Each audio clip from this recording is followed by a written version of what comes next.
Morning students, in this lecture we will discuss about advantages and limitations of MBO, that is management by objectives. In the previous lecture we discussed about MBO, management by objectives. Management by objectives means कि जब हम objectives पहले set करते हैं organisational level पर, departmental level पर और individual level पर, और उन ऑब्जेक्टिव्स को अचीव करने के लिए बिजनेस में, ऑर्गेनाइजेशन में सभी एक्टिविटीज की जाती है। लेकिन इसके क्या एडवांटेजेस हैं और इसकी क्या लिमिटेशंस हैं?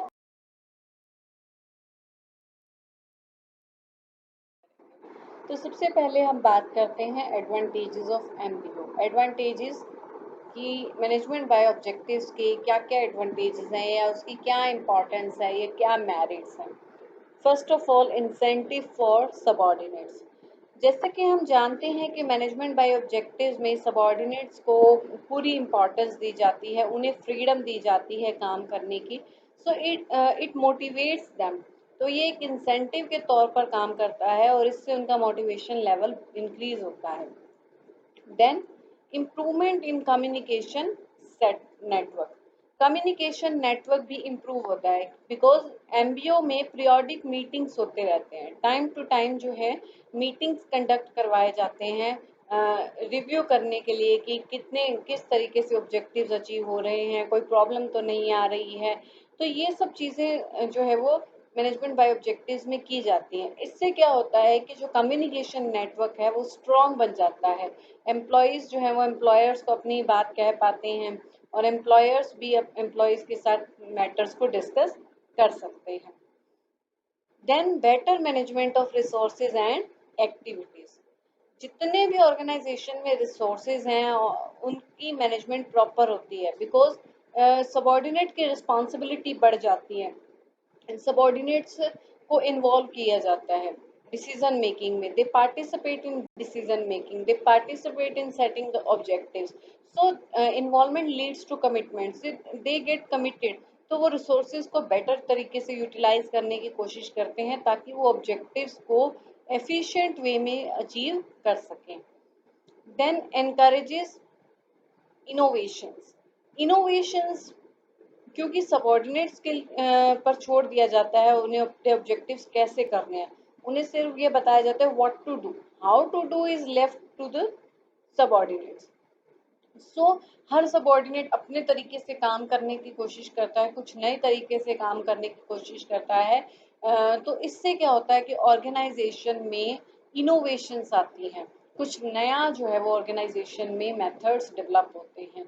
Then minimising ambiguity. ऑर्गेनाइजेशन में किसी भी तरीके की एम्बिगिटी नहीं रहती, किसी भी तरीके से सब चीज़ें क्लियर होती हैं बिकॉज पहले से ही ऑब्जेक्टिव सेट कर दिए जाते हैं हर लेवल पर, ऑर्गेनाइजेशनल लेवल पर, डिपार्टमेंटल लेवल पर और इंडिविजुअल लेवल पर। तो इससे क्या होगा, उनकी जो है वो हर चीज़ क्लियर होती है, पीरियोडिक मीटिंग्स होती रहती हैं, टाइम टू टाइम रिव्यू होता रहता है। तो एक क्लैरिटी रहती है ऑर्गेनाइजेशन के अंदर, ऑर्गेनाइजेशन के ऑब्जेक्टिव्स को लेके, ऑर्गेनाइजेशन के टास्क को लेके और आपसी रिलेशंस को लेके। देन क्लैरिटी ऑफ की रिजल्ट एरियाज, KRS। एमबीओ में हम क्या करते हैं, की रिजल्ट एरियाज जो है वो फिक्स करते हैं। हम ये फिक्स करते हैं कि जो किस एरिया पर हमें फोकस करने की ज़रूरत है, कौन सा एरिया है जिसके ऊपर हमें ज़्यादा फोकस करने की ज़रूरत है।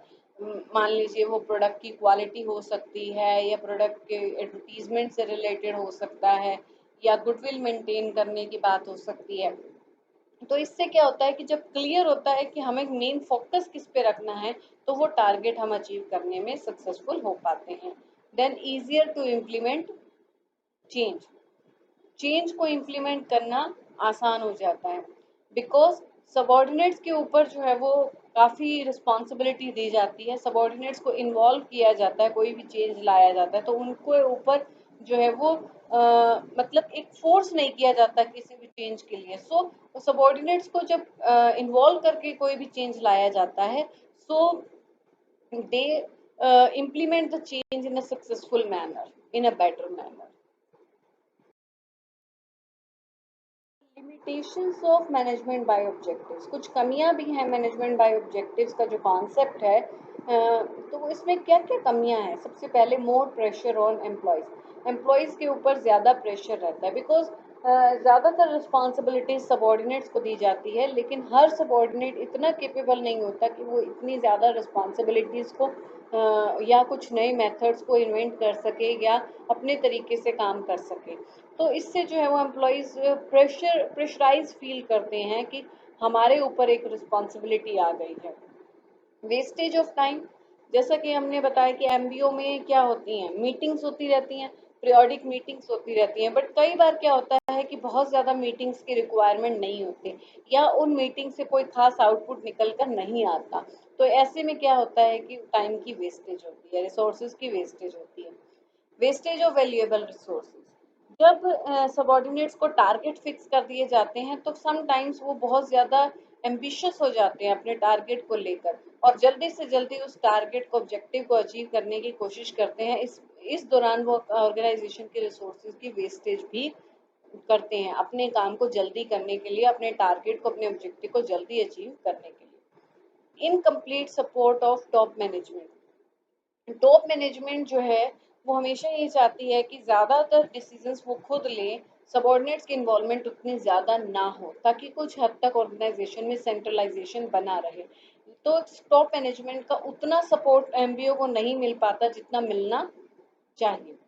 Then difficulty in objective setting, objectives को सेट करना that's not an easy task, because हम ऑब्जेक्टिव्स जो सेट कर रहे हैं, फ्यूचर इज डायनेमिक, अनसर्टेन है, फ्यूचर अनसर्टेन है, तो ऑब्जेक्टिव्स हम आज सेट कर रहे हैं, तो आगे जो है वो ऑब्जेक्टिव्स, आगे को देख के ऑब्जेक्टिव्स को सेट करना इतना इजी नहीं होता। और फिर हर लेवल पर ऑब्जेक्टिव सेट करना, ऑर्गेनाइजेशनल लेवल पर, इंडिविजुअल लेवल पर, डिपार्टमेंटल लेवल पर, it's not an easy task for a manager.